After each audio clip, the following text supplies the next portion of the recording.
My dill looked me dead in the eyes and said at the Christmas dinner, "We only invited you for the gifts." I said, "Then open the gift now."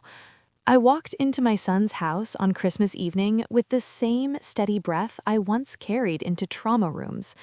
Jason and Brittany's home glowed brighter than every house on their polished California street. Gold ornaments everywhere, as if money fell only in their yard. Inside, noise hit me instantly. Loud laughter, sharp glasses, guests posing for Instagram. All Brittany's people, none of mine. I wore the red sweater I knitted when Jason was 8 and held a small silver-wrapped box. Brittany spotted me first, shimmering in her dress, smiling wide, cold, not kind. "Susan, you made it," she said. The words sugar-coated but cold. Her perfume hit me a second too late. Sharp and expensive. She turned and announced to her sister, "See, I told you she would not skip gift night. She never does." Her sister smirked. Old house money always shows up. Jason glanced over, gave me a thin smile, then turned away before I reached him. He was laughing with Brittany's brother about something involving investment levels. I stood there for a moment, holding my box like an anchor. At the dinner table, the conversation revolved entirely around Brittany, her salon rebrand, her plans for fillers she wanted to try next year, the European trip she would book as soon as the money issue settled. The table looked beautiful, I cannot lie. Gold chargers, tall candles, plates so white they glowed. But beauty built on contempt feels like plastic in your mouth. I tried to ask a simple question in the middle of the chatter.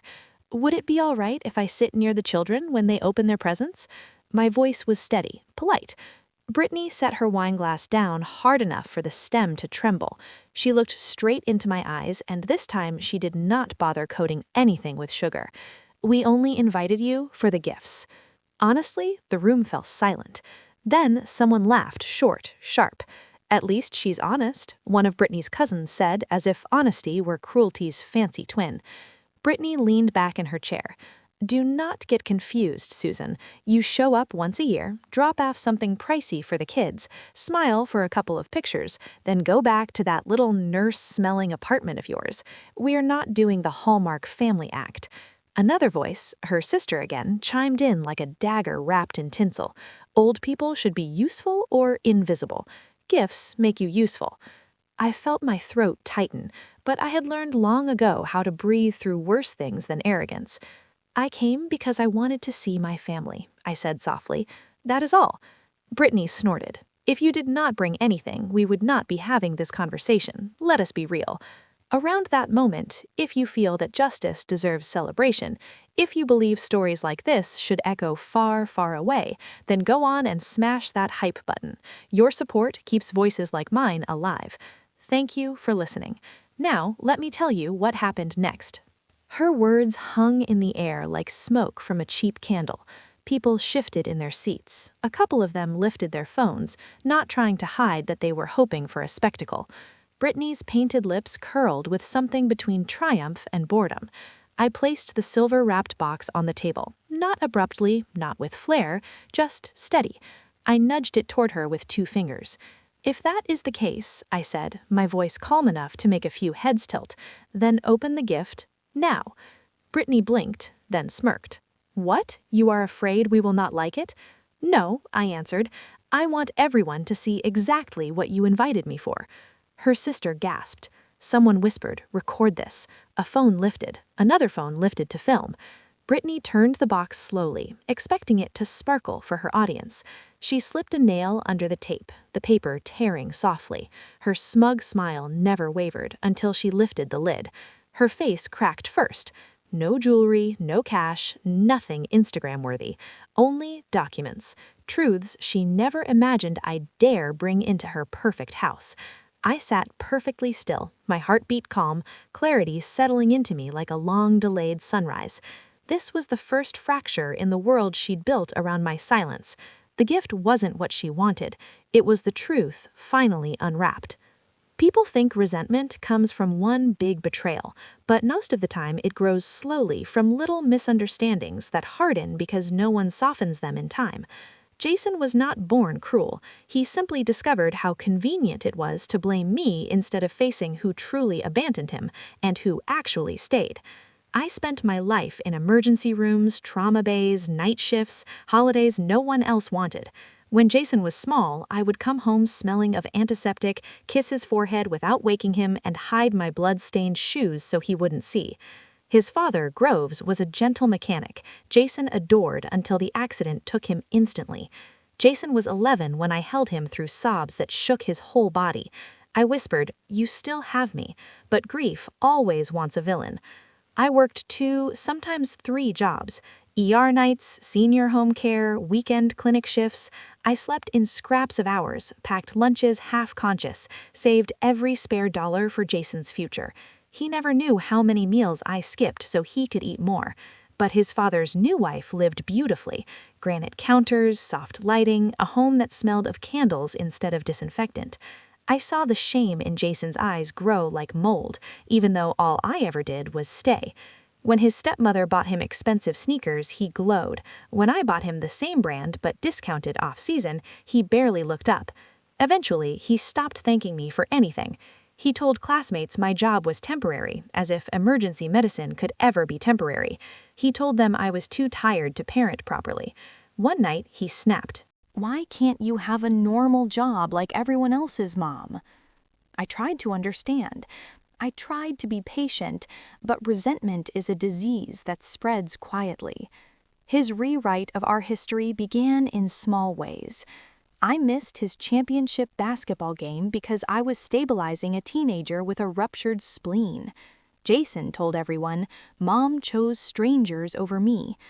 I locked the door one night when he tried to sneak out because 2 girls had been shot near the highway exit that week. In his version, I kept him prisoner like a warden. When he turned 16, I bought him a used but safe car. He told people, "Mom's broke because she's lazy." It stung, but I kept moving. That is what single mothers do. There was one night I will never forget. Jason got into a fight behind a liquor store. The police were called. I arrived at the station at 3 in the morning after a double shift. I signed paperwork with dried blood under my nails, took Jason home, and held him while he cried in frustration. Years later, he told Brittany, "My mom left me in a cell all night like she didn't care." I do not know how I became the villain in a story where I had nearly collapsed trying to reach him, but some wounds I inflicted unintentionally. After that exhausting night, when he stormed around the kitchen the next day, I muttered without thinking, "You're acting just like your father." I meant stubborn, impulsive. He heard, "I regret you the way I regretted him." That careless sentence dug its way so deep into him that I think he never recovered from it. By the time he reached 19, the distance between us was no longer a crack, it was a canyon. He had big dreams then, dropping out of college, opening a bar with 2 friends who couldn't manage their own checking accounts, and asking me to co-sign a massive loan with predatory interest. When I read the numbers, I felt physically cold. One default and we would lose the roof over our heads. "I cannot sign this," I told him. Jason's eyes filled not with hurt, but with rage. "You're sabotaging my future because you want me stuck under you forever." "That is not true," I said carefully. "I am protecting our home." "No," he shouted, voice sharp enough to split the air. "You're a selfish, bitter woman, a nurse who stinks of medicine, who works herself to death but stays poor because she's too stupid to want better. You're nothing, Mom, nothing." I stood still, not because I was calm, because if I moved even an inch, I knew I would break. He grabbed his backpack, slammed out the door, and went to live with his father and stepmother for a long while. They embraced him, fed him stories of ambition and success, and let him shape the narrative however he wished. In that version, I was the obstacle he overcame. I was the small, embarrassing past he needed distance from. And from that point forward, in every story Jason told to friends, to coworkers, and eventually to Brittany, I was not the mother who raised him alone. I was the villain who kept him from greatness. Most people think the cruelty of children comes suddenly, like a slap. It rarely does. It arrives quietly in the form of doubt. Doubt they plant in you so they can take what they want without feeling like thieves.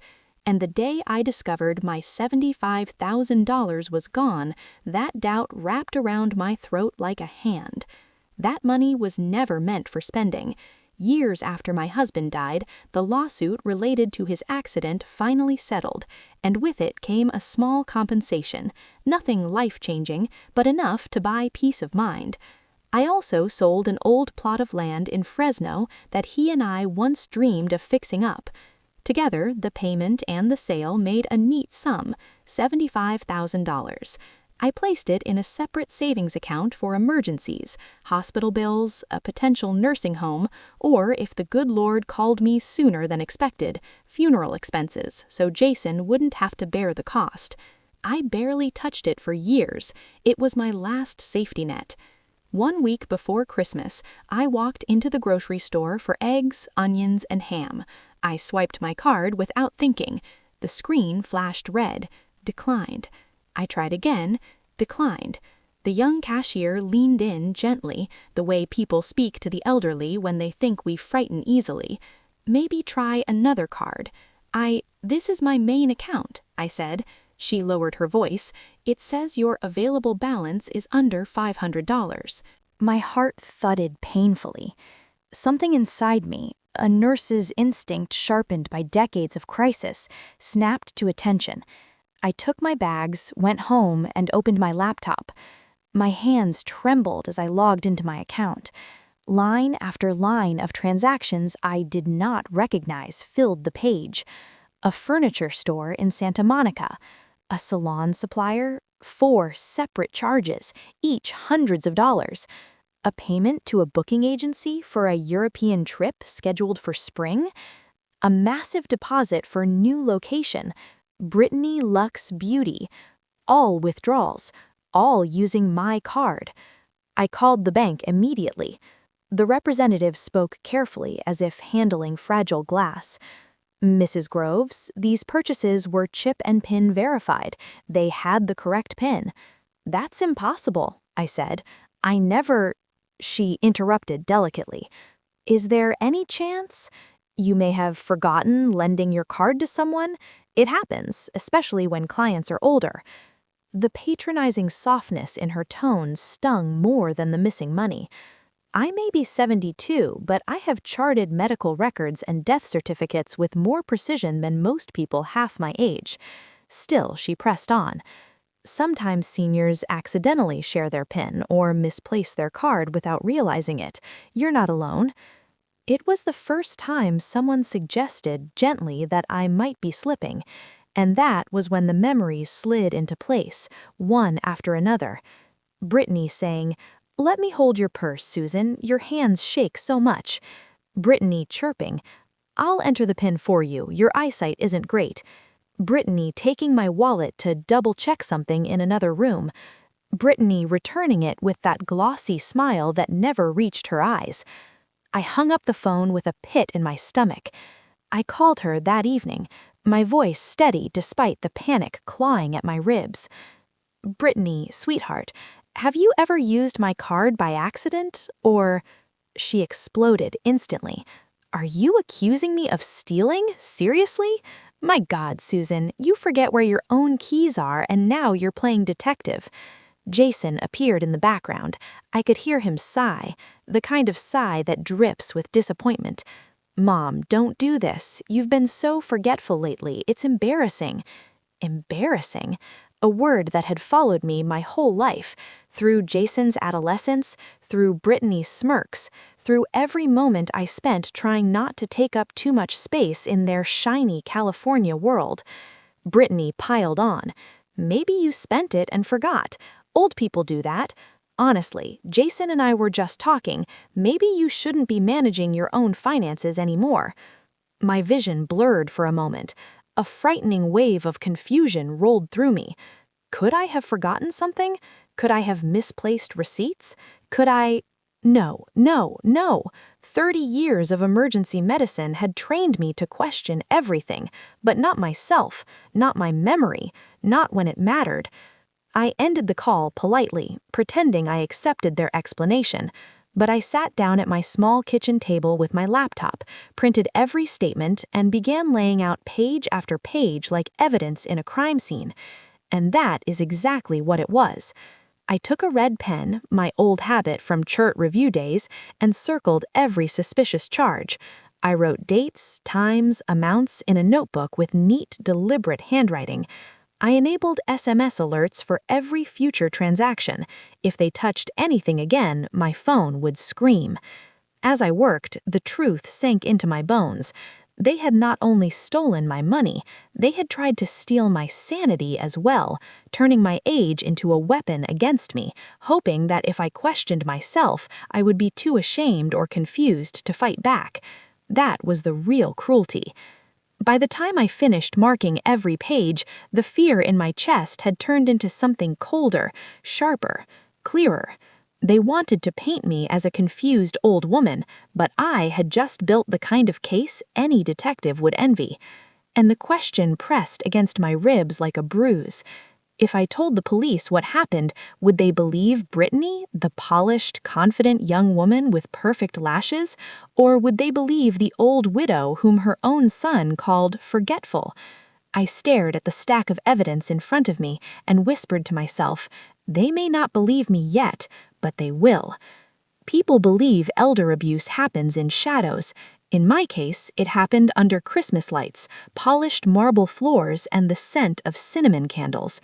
It happened slowly, step by step, until one day I realized the same hands that once called me Mom were now tightening a noose around my freedom. The missing money was only the beginning. What they wanted next was me. That night, after Brittany and Jason mocked my memory and dismissed me as confused, I sat at my kitchen table staring at the evidence I had gathered. Fear was still there, trembling under my skin, but something else had taken root: resolve. I was tired of being outmaneuvered, tired of letting them treat me like I was already half gone. The next morning, I bought an AirTag. I asked my neighbor, Thomas, sweet kid in his 20s, who always helped carry my groceries, to pair it to my phone and show me how the tracking worked. I didn't explain why. He didn't ask. He slid it discreetly into a tiny zipped compartment on the inside of Brittany's handbag while she was dropping off some cookies for Christmas she had clearly bought from the store. I slipped my own wallet into her handbag beforehand, knowing she always carried it whenever she helped me. She left without noticing a thing. Then I waited. The first ping came a few hours later, a location near the bank. The next day, a law office in downtown Sacramento. The third time, a luxury nursing home 20 minutes away, the kind with glossy brochures showing smiling seniors who never look frightened or forgotten. I wrote every address down, date, time, duration. I didn't want assumptions, I wanted proof. By the end of the week, I had enough to know this wasn't coincidence. Brittany wasn't shopping, she wasn't meeting friends, she was preparing something formal, something planned. I called the elder law attorney. My neighbor's mother had recommended a sharp woman named Marlene with silver hair and the eyes of someone who had spent her life fighting battles for people like me. I arrived at her office clutching my folder of printed statements, tracking logs, handwritten notes, and a weight in my chest too heavy to carry much longer. She listened in perfect silence, not pitying, not patronizing, listening. When I finished, she tacked the stack of bank statements with a polished fingernail. "There is a pattern," she said quietly, "and a large one." "What do I do?" I asked. "We start at the bank." We drove to the branch closest to Brittany's pings. The manager was courteous in the way people are when they fear liability. He pulled my file, glanced at it, then hesitated. "There's a durable power of attorney on file," he said. My stomach dropped. "No," I whispered, "there isn't." He slid the papers across the desk.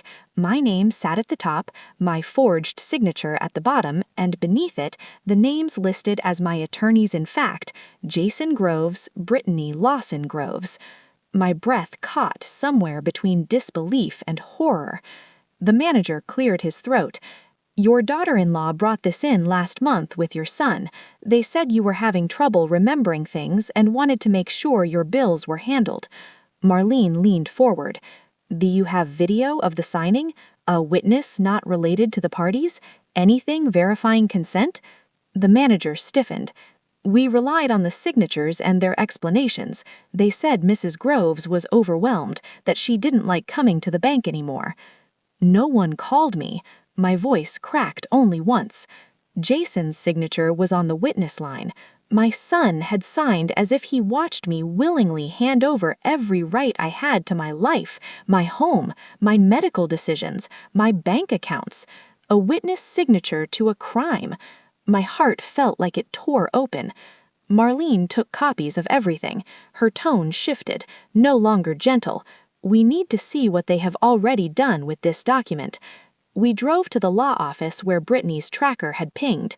They couldn't tell us much, privacy laws, but when Marlene mentioned elder exploitation and fraudulent POA, the paralegal slipped. "Your daughter-in-law asked about transferring property after establishing legal authority," she murmured before catching herself. I shouldn't say more." Then we checked the nursing home. The admissions coordinator glanced nervously at Brittany's name. Marlene mentioned elder exploitation, and the coordinator visibly stiffened, as if she had feared this exact question might one day come. "Yes, she came in," the woman said. "She asked specifically about our memory care wing and whether she could admit her mother-in-law on short notice if wandering or confusion escalated."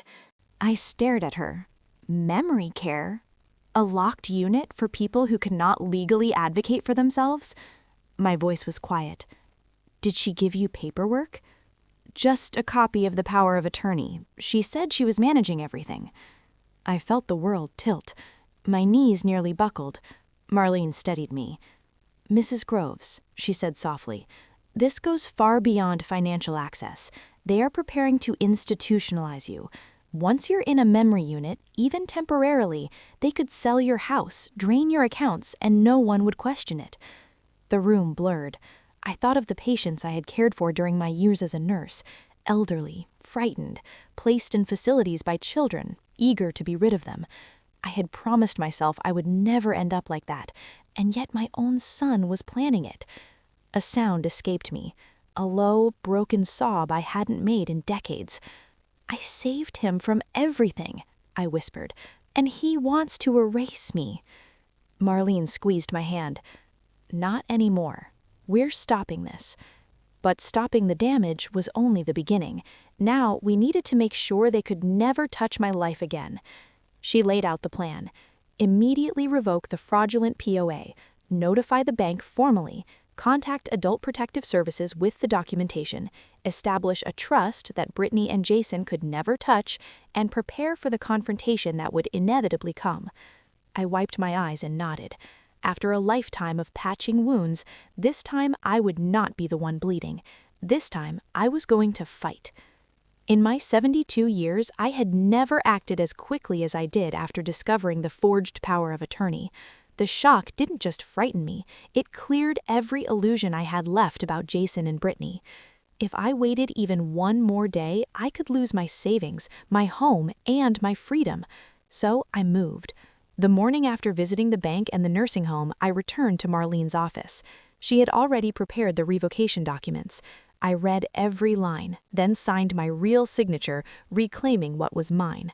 Marlene immediately sent notices to the bank, the law firm, and the nursing home, studying me with her certainty. "You're not powerless, Susan," she said. "They counted on you, believing you were." For the first time in years, I felt something warm bloom in my chest.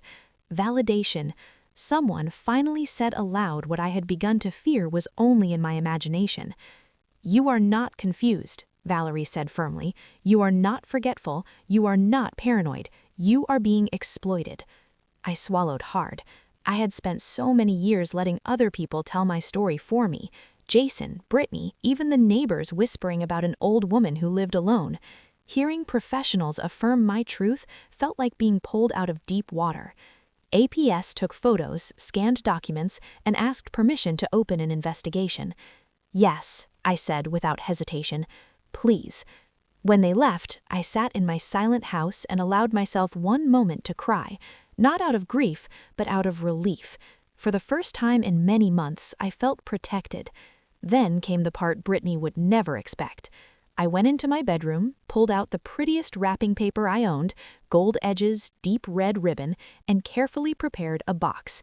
Inside, I placed the following: a copy of the irrevocable trust with the beneficiaries clearly listed, a formal notice from the bank confirming the POA had been revoked, a printout of the APS case initiation letter stating an active investigation into financial elder abuse, and on top, a small handwritten card for the gifts you thought you could take.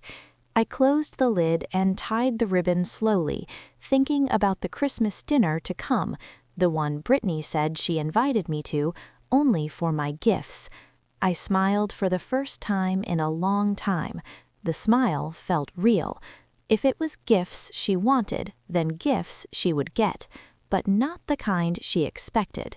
The truth wrapped neatly, waiting for the moment she would tear it open with her own greedy hands, and when she did, she would finally understand that I was not the fragile old woman she thought I was. Not anymore. Brittany's manicured fingers dug into the ribbon as if she were unwrapping a luxury brand PR package, not the box I had set neatly on the table. Her little sister angled her phone just right, live streaming the whole moment for her followers. "Unboxing Grandma's Christmas gift," she captioned, giggling like she expected diamonds, keys, or a check with too many zeros. I stood still, my hands resting gently on the back of the chair in front of me. My heart wasn't racing the way I thought it would.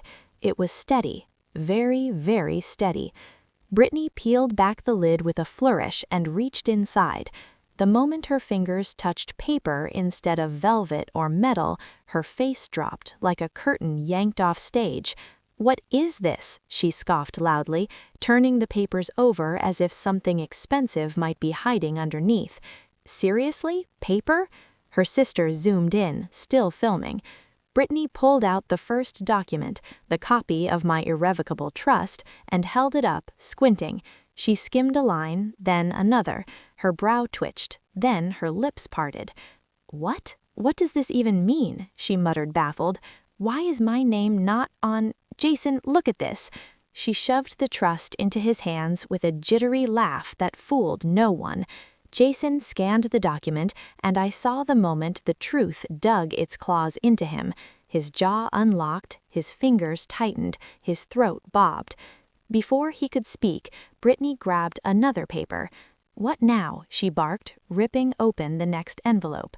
Her eyes darted left to right, until they stopped. Her mouth froze mid-word. "Power of attorney revoked. Suspected forgery. Signatures inconsistent. Investigation pending." "What?" The pitch of her voice jumped half an octave.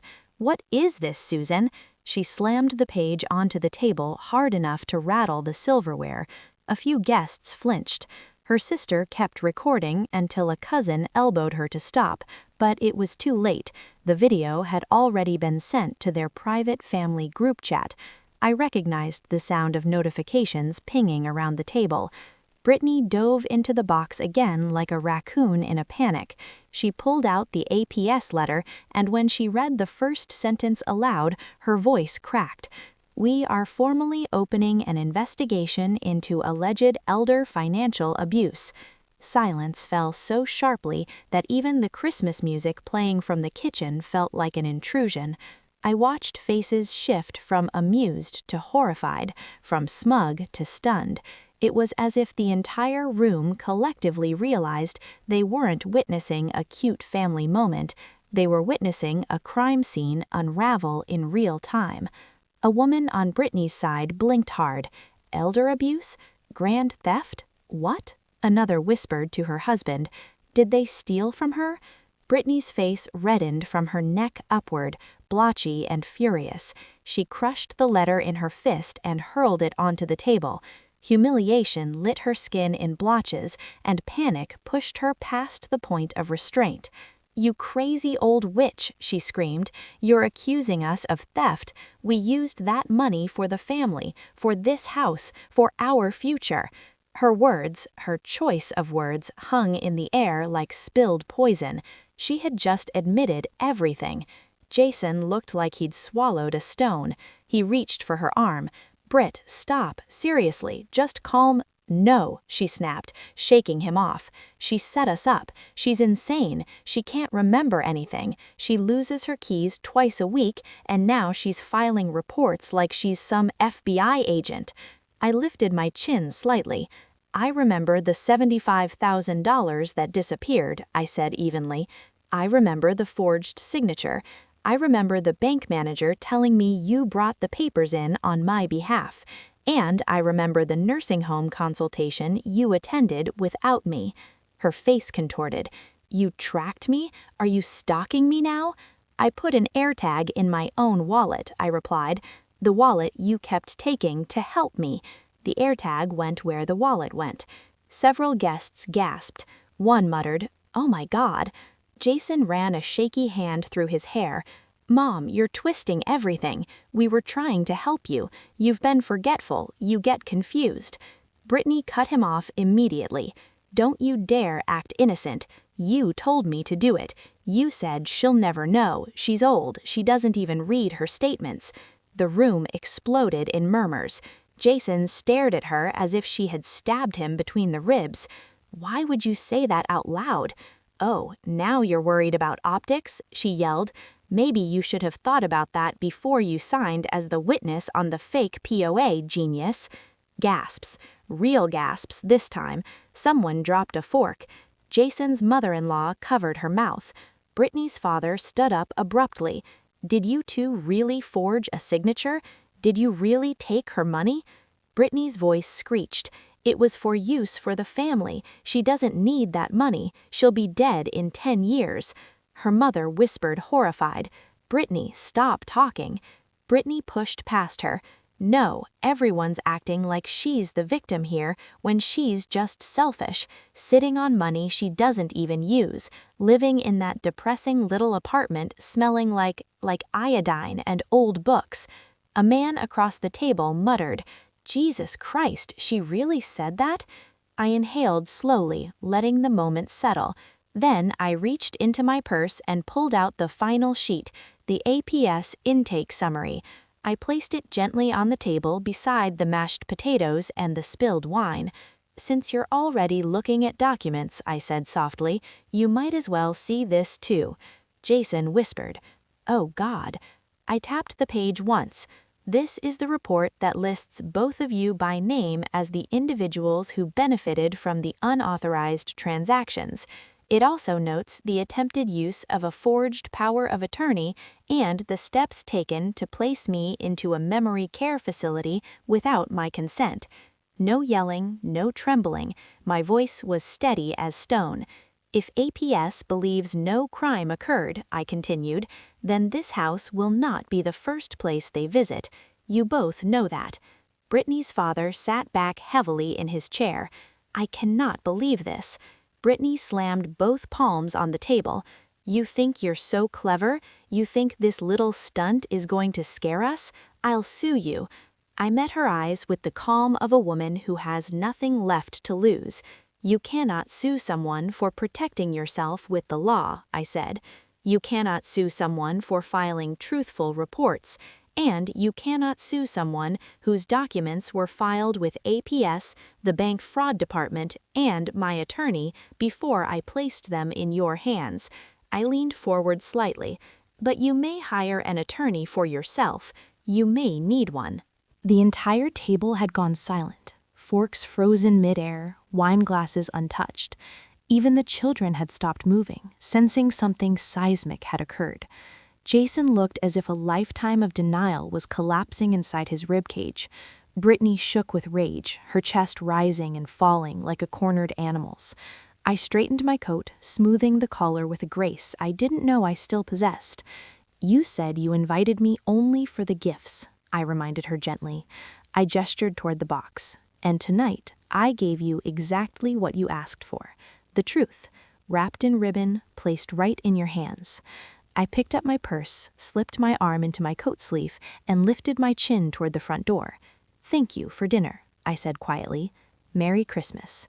No one moved. No one spoke. I walked out with my head high, past the glowing tree, past the stunned faces, past the house that had once belonged to a version of my son who no longer existed. The cold California night air hit my face like clean water. Behind me, through the walls, I could hear Brittany screaming again, rage, panic, denial, while Jason tried to calm her and their families argued. But none of it belonged to me anymore. I stepped off their porch with steady feet. For the first time in decades, I was finally walking toward a life where I was not the victim. I was the witness. I was the truth teller. I was free, and Christmas had never felt so peaceful. I didn't attend the APS interviews. I didn't have to. My part was done, and everything unfolded exactly as the investigator predicted. APS contacted Jason and Brittany first. The initial call alone rattled their perfect California image. Within a week, each sat before a financial crimes officer, and later I was told carefully that neither appeared credible. Their stories clashed with each other and with the evidence. $75,000 isn't petty theft in California, it's felony grand theft, worsened by a forged POA and attempts to place me in memory care. Whispers spread quickly. Jason was put on leave, then suspended, then fired. I knew it before he did. A former coworker of his who attended the same church as my neighbor spread the news quickly. Our company can't have an employee under investigation for elder financial abuse. Reputation was everything in his industry. So were audits, ethics certifications, compliance checks. Jason's desk was cleared by security within the hour. Brittany fared no better. The bank flagged her accounts and placed internal warnings on multiple transactions. She had attempted to apply for a personal loan, maybe to hire a lawyer, only to be denied for being high risk. Word filtered through her family that 2 of her aunts removed her from their babysitting rotations. Another refused to co-sign anything for her again. Someone even texted my neighbor. We had no idea she'd actually steal from an old woman. Old woman. Funny how that word suddenly became an accusation instead of a punchline. Their home, the one they decorated like a magazine spread, became a battleground. Neighbors heard the yelling accusations back and forth, voices rising with the desperation of 2 people who finally realized they were not partners in ambition, but accomplices in wrongdoing. If you were not such a coward, Brittany screamed one night, loud enough for someone to hear through the yard, you would have earned more and we would never have needed her money. You forged the signature, Jason roared back. You did the nursing home stuff. You took my wallet, not me. You said she was going senile. You said she'd never notice. Back and forth, each sentence peeling away another layer of the image they had built for themselves. Their marriage cracked the way things do when the glue holding them together wasn't love, but entitlement. Meanwhile, my life grew quieter, peaceful even. I returned to my little house. I started attending the support group for older women facing financial abuse. Sitting in that circle of soft voices and shaking hands, I learned I was far from alone. Too many of us had given our lives to children who grew up believing love was something they deserved, not something they owed back. My days were simple. Church on Sundays, tea with neighbors, long walks when my knees allowed it. I breathed fully again, I slept without fear, and for the first time in many years I felt safe inside my own skin. Then one gray afternoon, Jason showed up at my door. I knew it was him by the hesitant knock, 3 taps, then a long pause, as if he were unsure whether he wanted me to answer. When I opened the door, the boy I raised was gone. In his place stood a man with unshaven cheeks, hollow eyes, and clothes that looked slept in. He had lost weight, and something in his posture sagged as if the consequences now hung directly from his spine. "Mom," he whispered. I stepped aside without speaking, allowing him into the living room. He sat on the edge of the couch, elbows on his knees, hands clasped tightly as if they were holding his world together. He didn't look at me when he began. "Did you have to do it?" His voice cracked. "Did you have to go that far? APS, the bank? You destroyed my life. You ruined everything." I felt the familiar ache of mother's ache, but it did not unsteady me anymore. "I did not ruin your life, Jason," I said calmly. "You and your wife did that yourselves. I only removed the curtain so everyone could see what was happening behind it." He flinched, like I had slapped him. "Mom, please, we were just trying to build something. I grew up poor. I was humiliated for it. I didn't want to feel that way again. I didn't want my kids to feel that way. I just wanted one chance to get ahead. And your solution," I replied, "was to hollow me out like a bank vault and toss me into a nursing home so you wouldn't have to look me in the eyes while you spent my money." He shook his head violently. "It wasn't like that. It was exactly like that." He covered his face with both hands, shoulders trembling. "I lost my job. Brittany's leaving. APS is talking about charges. Mom, just say it was a misunderstanding. Say you got confused. They will drop everything." My heart cracked, but not open, just apart. "No, Jason," I said gently. "I will not lie to protect you. I will not add a single word to harm you, but I will not erase the truth. You must face the consequences of what you did." He looked up, tears streaking down his cheeks. He gestured vaguely toward the world that had turned against him, APS, his employer, even Brittany's own family. "You're choosing them over your own son." "I am choosing myself," I said softly, "for the first time in my life." He stared at me, wounded and furious and lost all at once. Then he stood abruptly, swaying slightly. "I don't know how to come back from this," he whispered. "That is your journey," I replied, "not mine." Jason walked to the door, paused, then looked over his shoulder. "Do you still love me?" he asked, voice breaking like a child's. I swallowed hard. "Yes," I whispered, "but I will not let that love be the rope you used to pull me down again." He left without another word. I watched from the doorway as he walked down the driveway, shoulders hunched, steps unsteady. A man finally colliding with the truth he had spent years running from. And as the wind rustled the leaves outside, I realized something. I still loved my son, but I loved myself too, and I had finally learned how to choose the right one when it mattered. My kitchen has always been small, but in my old age it has become a kind of sanctuary. The morning light slips through the blinds in soft gold lines, warming the floor, touching the edges of everything I have left in this world. I sit in my wooden chair, the same chair I've kept for nearly 30 years, a little wobbly but steady where it matters, strong enough to hold me, stronger than most people turned out to be. On the table rests a cup of hot tea, steam rising gently, and beside it the photograph of my late husband, Thomas Groves, smiling with that soft kindness he carried everywhere. Next to the frame lies a neatly folded envelope containing the updated trust and the will documents that no longer feel like burdens but like shields I finally learned how to raise. I run my fingers along the rim of the teacup and think about the Christmas dinner, about Brittany leaning back in her designer chair, wine swirling in her glass, looking me straight in the eyes with her perfect smile and saying, "We only invited you for the gifts." For months, those words echoed inside my chest like a bruise that refused to fade.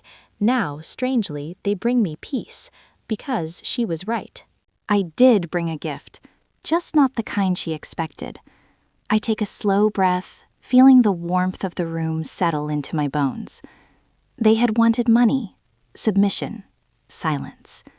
They wanted me to play the part of the grateful old woman who hands out presents and asks for nothing in return, who quietly fades into the background once her usefulness expires. But that Christmas, I gave them something different, something sharp enough to cut their lies open, something solid enough to protect what little I have left. I gave them the truth, and I kept the only gift that ever truly belonged to me. My life unsteered by their hands. Sometimes when the afternoons are long and the house is too quiet, Jason brings my little granddaughter, just 4 years old, full of questions and sticky fingers. He never stays long. Guilt clings to him like smoke. But he brings her because he knows she deserves better, and because he understands now that keeping me from her would be another cruelty he could not live with. I never say a word about what happened. I offer her cookies, tell her stories about birds and gardens, and the silly way her grandfather used to trip over his own feet. She laughs as if she's scattering pieces of sunshine across the room. And when she hugs me, she hugs with her whole little body, pure and unguarded. I do not speak badly about her parents. Children deserve to grow without inheriting the bitterness of adults. But in small ways, gentle ways, I teach her the truth I wish someone had taught Jason long ago. Love doesn't mean taking, I tell her while she stacks wooden blocks. Love means taking care. When she leaves, the house feels bigger than it should, but the ache is softer than it once was. One evening after she and Jason drove away, I sat at this very table and wrote a letter. Not to him, not to Brittany, not even to my granddaughter. I wrote it to myself. To Susan Groves, from Susan Groves, I wrote at the top. Then I let my hand move without stopping.